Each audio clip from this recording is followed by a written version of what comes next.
Okay, for which benchmarking. okay, which sectors do you think will likely be more visible by the time this rebasing is done?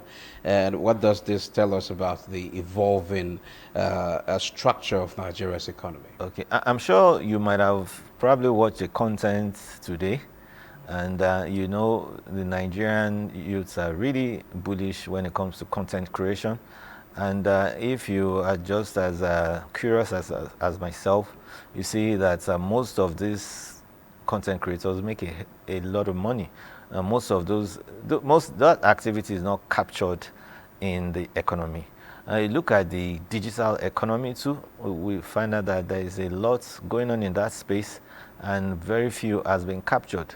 And the interesting one is the creatives. Talking about the people that are selling clothing online and e-commerce businesses, that's really going to show that one, Nigeria is really serious about diversifying its economy, moving from a totally reliant oil to a non-oil. And if you look at the analysis over the last 2 years, we've seen that the non-oil sector have been contributing some significant amount to the GDP. We hope to see that in the rebasement.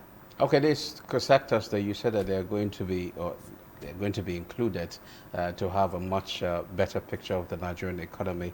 Do you see it changing perception about Nigeria's productivity? Absolutely. The first perception it will change is when you look at the quantum of debt Nigeria is really amassing at the moment. The GDP shows as if we're stifled by debt. By the time the GDP is rebased, we'll see that there will be a perception of debt, giving investors confidence to come and invest in Nigeria. It also will help us look at critically the key sectors that are driving growth, and you see where support can be meted to them.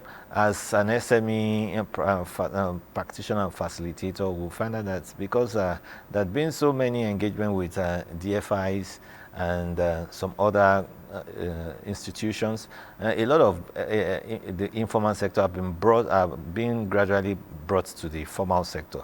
That will show traction in the GDP, and we know that the informal sector, which is largely not underreported or largely overlooked, will continue to see some traction. You also agree with me that due to the newly signed tax laws, you see that many people will also be brought into the bracket. So it gives you a holistic view of what is likely going to happen.